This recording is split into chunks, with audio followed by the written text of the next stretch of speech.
नमस्कार, स्वागत है आपका। आप देख रहे हैं तेज इंडिया लाइव न्यूज और मैं हूं आपके साथ आदेश कुमार। आइए आपको दिखाते हैं दिन भर की कुछ खास छोटी और बड़ी खबरें तेज इंडिया लाइव न्यूज के साथ। बता दें खबर जनपद बिजनौर के थाना चांदपुर क्षेत्र से, जहां चांदपुर थाना क्षेत्र के कस्बे में नुमाइश मेले में झूले से गिरने से युवक फैज की दर्दनाक मौत हो गई। हादसे की वजह तेज रफ्तार झूला बना। घटना के बाद मेले में चीख पुकार मच गई। बताया जा रहा है कि बिना फिटनेस जांच के झूलों का संचालन किया जा रहा था। अब हादसे के बाद मेले की सुरक्षा को लेकर पुलिस पर सवाल उठने लगे हैं। पुलिस के मुताबिक मेले की परमिशन 30 अप्रैल तक है और झूले की फिटनेस की बात भी पुलिस कह रही है। घटना से युवक के परिजनों का रो रो कर बुरा हाल है। फिलहाल पुलिस ने युवक के सबको कब्जे में लेकर पोस्टमार्टम के लिए जिला अस्पताल बिजनौर भिजवा दिया है और पुलिस मामले की जांच पड़ताल में जुटी हुई है। बिजनौर के चांदपुर से संवाददाता गुड्डू भारती की देखी खास रिपोर्ट। अवगत कराना है कि आज दिनांक 29 अप्रैल 2026 को रात करीब 9 बजे थाना चांदपुर पुलिस को सूचना प्राप्त हुई कि चांदपुर के नुमाइश में एक व्यक्ति के झूले से गिर जाने के कारण उसकी दुखद मृत्यु हो गई है। इस सूचना पर तत्काल थाना चांदपुर पुलिस मौके पहुंची और जानकारी करने पर ज्ञात हुआ कि व्यक्ति का नाम फैज है तथा इसकी उम्र करीब 17 वर्ष है तथा प्रथम दृष्टया मृत्यु का कारण झूले से गिर जाने के कारण सिर में चोट लगने की वजह से होना प्रतीत हो रहा है। इस संबंध में यह भी अवगत कराना है कि नुमाइश का परमिशन 30 अप्रैल 2026 तक है तथा झूले का फिटनेस यूपीएसआरटीसी विभाग के द्वारा समय समय पर जारी किया गया है। शव का पंचायतनामा करा करके पोस्टमार्टम में जिला अस्पताल मुर्शी भेज दिया गया है। मौके पर कानून व्यवस्था स्थिति सामान्य है, शेष अन्य विधिक कार्रवाई प्रचलित है। बता दें खबर जनपद बिजनौर से, जहां बिजनौर के थाना कोतवाली शहर क्षेत्र के फरीदपुर भोगी क्षेत्र में डिजिटल अरेस्ट के जाल में फंसी महिला मोनिका ने फांसी लगाकर की आत्महत्या। गंगा किनारे अंतिम संस्कार को लेकर गए परिजन। घर के कमरे में मोनिका की डायरी से मिला एक सुसाइड नोट। बता दें सुसाइड नोट में मोनिका ने ब्लैकमेल किए जाने की बात कही है। वहीं मोनिका के व्हाट्सएप पर कई नंबर, मैसेज, ऑडियो कॉल मिले। शादी की सालगिरह से एक दिन पहले ही ब्लैकमेलिंग से गई मोनिका की जान। थाना कोतवाली शहर में पुलिस ने दर्ज किया अज्ञात अपराधियों पर मुकदमा। घटना से परिजनों का रो रो कर बुरा हाल। वहीं मोनिका ने सुसाइड नोट में अपनी बेटी के लिए लिखा स्टोरी, जिया मम्मी को मरना ही पड़ेगा, उसे लड़के ने ज्यादा ही परेशान कर रखा है। सुसाइड नोट पढ़ने के बाद परिजनों के हौस उड़ गए। फिलहाल पुलिस मामले की बारीकी से जांच पड़ताल में जुटी हुई है। बिजनौर से संवाददाता गुड्डू भारती की देखी खास रिपोर्ट। आज थाना क्षेत्र कोतवाली में ग्राम फरीदपुर भोगी में रहने वाले एक युवक ने थाने पर आकर यह प्रार्थना पत्र दिया कि 28 तारीख को सुबह उनकी पत्नी ने आत्महत्या कर ली थी। इस संबंध में उनके या उनके परिजनों द्वारा पुलिस को कोई सूचना नहीं दी गई थी और दाह संस्कार कर दिया गया था, किंतु बाद में उन्हें जानकारी हुई कि मृतका ने एक सुसाइड नोट छोड़ा है जिसमें उसने किसी युवक के द्वारा परेशान करने का उल्लेख किया है और इसी को घटना का कारण बताया है। यद्यपि उस सुसाइड नोट में उस लड़के का नाम, फ़ोन नंबर आदि कोई डिटेल मेंशन नहीं थे, किंतु जब इन्होंने उसका मृतका का फ़ोन चेक किया तो उसमें इन्हें 2-3 अज्ञात नंबर मिले जिनसे चैट्स थे।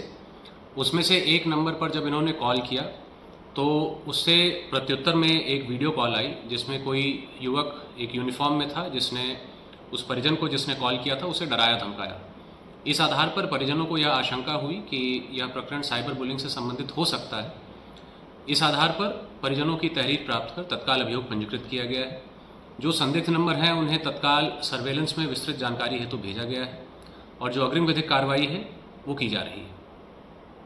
आपको बता दें खबर उत्तर प्रदेश के जनपद कौशाम्बी से, जहां चमत्कारी बकरा पलट सकता है ईंट भट्टे पे काम करने वाले मजदूर परिवार की किस्मत। बता दें बकरे को देखते ही खरीदार लगाने लगे, खरीदने के लिए बोली। बता दें उत्तर प्रदेश के कौशाम्बी जिले के थाना कोकराज अंतर्गत ग्राम रामपुर सोहेला के गणेश प्रसाद सरोज की बेटी गुड्डी पत्नी जयराम सरोज के घर लगभग 15 महीने पहले बकरी ने एक बकरे को जन्म दिया था। बता दें कौशाम्बी के थाना मुख्यालय मंजनपुर के कादीपुर बकरी बाजार में जब आज उसको लेकर गए बेचने के लिए, तब बकरी बाजार में पहुंचे तो बहुत से व्यापारी देखते ही बकरे की बोली लगाना शुरू कर दिए।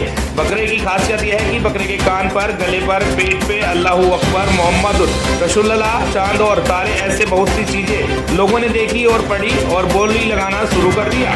वहीं जयराम पत्नी गुड्डी ससुर गणेश प्रसाद जो बेचने के लिए साथ में गए थे, जब उनको यह मालूम हुआ कि बकरा चमत्कारी है तो उन्होंने अपना बकरा बेचने का मूल्य 50 लाख की मांग की। उधर व्यापारियों में बकरे को लेने की चाहत हो गई, हम लोग ही बकरे को लेंगे। एक व्यापारी जिनका नाम मोहम्मद अनवर अपना नाम बताते हुए बकरे की कीमत 5,51,000 तक लगा दी। अब देखते हैं कि गरीब परिवार की किस्मत कहां तक चमकती है। जयराम सरोज एक बहुत ही गरीब परिवार से हैं। उनकी 5 बेटियां हैं। बड़ी बेटी राधिका उम्र 11 साल, दूसरे नंबर की बेटी मच्छी उम्र 9 साल, तीसरे नंबर की बेटी महिमाओं उम्र 5 साल, चौथे नंबर की बेटी प्रतिमा उम्र 3 साल और 5वें नंबर की बेटी दीपांशी जिसकी महज उम्र 14 महीने की है। अब देखते हैं कि इनकी नसीब कहां तक लेकर जाता है। अब बकरे को देखते ही बाजार में अफरा तफरी का माहौल बन गया। चमत्कारी बकरा या बाजार में चमत्कारी बकरा आया है। कौशाम्बी से हमारे संवाददाता अरविंद राजू जायसवाल की देखी खास रिपोर्ट। बकरा मान लीजिए कहाँ से जाते हैं? बकरा यहाँ पे हर जगह से आते हैं, बिहार से आते हैं, व्यापारी लेके आते हैं। हमने ये सुना है कि यहाँ पे एक बकरा आया है रामपुर सोहेले का, ठीक है, जयराम का या जयराम सरोजकर का है, उसका एक बकरा आया। जानकारी मिली कि उस बकरे में ये खूबी है कि उसमें बहुत कुछ लिखा हुआ है और वो जो उर्दू पढ़ा है या अरबी पढ़े वही लोग उसको समझ सकते हैं। उसका बहुत ज़्यादा डिमांड सुना, इसके लिए हम बाहर से आए हुए हैं। इसके बारे में क्या कहना चाहते हैं? आपने देखा कि नहीं? अभी बकरा तो देखा नहीं। अच्छा ठीक है, बकरा आपका होगा, देख लो उसको क्या है क्या नहीं है। आए बकरा देखे उसमें क्या लिखा है क्या नहीं लिखा है तो समझा जाए ना। अच्छा, तो यहाँ पे ये बकरा आया है, आप लेने के इच्छुक हैं? तो हमारे भाई किसान है, एक बकरा लाए हुए हैं, बोले इस पे लिखा है अल्लाह मोहम्मद, जो भी लिखा हो मौलाना ही जान सकते हैं। मैं इसका कीमत 5,51,000 लगा रहा हूँ। अगर देने के राजी मैं लेने को तैयार हूँ। तो बकरी का डिमांड कितना है भैया आप लोगों का? 50 लाख। और आप कुछ लगाएंगे? बस मेरा बोलिए 5,51,000। और कुछ बढ़ा दीजिए। अगर 20,000 बढ़ सकता है, कोई बड़ी बात नहीं है। आपका नाम क्या भाईजान? मोहम्मद अनवर।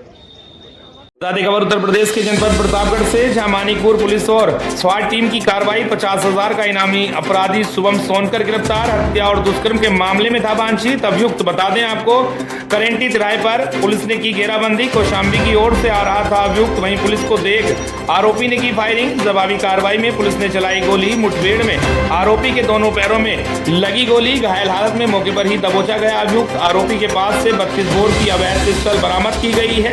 3 जिंदा कारतूस और एक खोखा भी बरामद किया गया है। वहीं गंभीर मामलों में दर्ज थे मुकदमे संख्या 91/2026। मुख्य की सूचना पर पुलिस ने रचा जाल। अधिवक्ता से मिलने जा रहा था आरोपी। घायल आरोपी को CSC कलाकार भेजा गया है। जिला अस्पताल प्रतापगढ़ किया रेफर।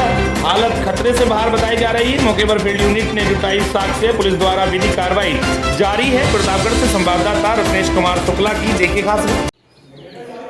आज दोपहर में थाना मानिकपुर पुलिस द्वारा करेंटी पुल के पास नियमित रूप से चेकिंग की जा रही थी। इसी दौरान 2 बदमाश एक मोटरसाइकिल से आते हुए दिखे, जिन्हें रोकने का इशारा किया गया तो उन्होंने पुलिस पर फायर कर दिया। पुलिस ने भी जवाबी आत्मरक्षा गोली चलाई, जिसमें एक बदमाश शुभम सोनकर के दोनों पैरों में गोली लगी। यह बदमाश जो है पूर्व में ही थाना मानिकपुर से हत्या और बलात्कार के मुकदमे में वांछित था। इस पर 50,000 का इनाम भी था। इसके पास से 32 बोर का पिस्टल और 3 जिंदा कारतूस तथा एक खोखा कारतूस बरामद हुआ है। घायल बदमाश को अस्पताल लाया जा चुका है। दूसरे बदमाश की गिरफ्तारी हेतु टीम लगी हुई है और अन्य आवश्यक वैधानिक कार्रवाई की जाएगी। को बता दें खबर उत्तर प्रदेश के जनपद वाराणसी से, जहां गवर्नमेंट फिजिक्स वाला coaching centre Indira tower Durga Kund Varanasi का प्रथम वर्षगांठ 29 अप्रैल 2026 को बहुत हर्षोल्लास से ढोल नगाड़ों के साथ मनाया गया, जिसमें अध्यापकों और बच्चों ने नगाड़े पर डांस किया एवं गीत के साथ मनोरंजन किया। गवर्नमेंट फिजिक्स वाला की ब्रांच मैनेजर पीयूष राय के नेतृत्व में गवर्नमेंट एग्जाम पूरी SSC एवं UPSI रेलवे बैंकिंग आदि की तैयारी अनुभवी टीचरों द्वारा कराई जाती है, जिसमें बिहार से लेकर के अन्य जिलों तक के बच्चे यहां पर तैयारी करते हैं। समय समय पर एडमिशन फीस से लेकर शिक्षा तक की भारी छूट दी जाती है। बनारस के जाने माने कोचिंग सेंटर में PW का एक स्थान है। यहाँ की व्यवस्था को देखभाल फैसिलिटी में मैनेजर राहुल कुमार के साथ भगवान दास के नेतृत्व में होती है। यही मार्केटिंग का काम विकास पांडे अपने सहयोगियों के साथ करते हैं। छात्र छात्राओं की काउंसलिंग का कार्य बिना राय एवं मनीष चौहान तथा शैली विश्वकर्मा के द्वारा होता है और वहीं शिक्षा देने का कार्य अनिरुद्ध मिश्रा, अमित मिश्रा, विपिन सिंह, ब्रजेश अच्युतानंद करते हैं। वाराणसी से संवाददाता संतोष कुमार सिंह की देखिए खास रिपोर्ट। जो मैं बोलने जा रहा हूँ 5-6 मिनट के लिए सब लोग शांत हो जाएं, क्योंकि उसके बाद आप लोगों को गूज़बम्प्स आने वाले हैं। तो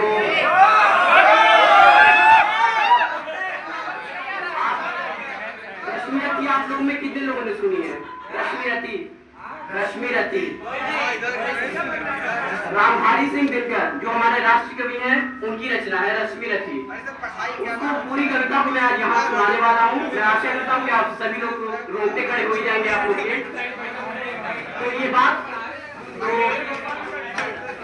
बात उस समय की है जब महाभारत का युद्ध होने से पहले भगवान कृष्ण हस्तिनापुर जाते हैं और दुर्योधन से यह अनुरोध करते हैं कि कुछ नहीं तो पांडवों के नाम 5 ग्राम जमीन ही दे दिया जाए, वो अपना निर्वाह खुशी से कर सकेंगे। लेकिन दुर्योधन अहंकार में आ जाता है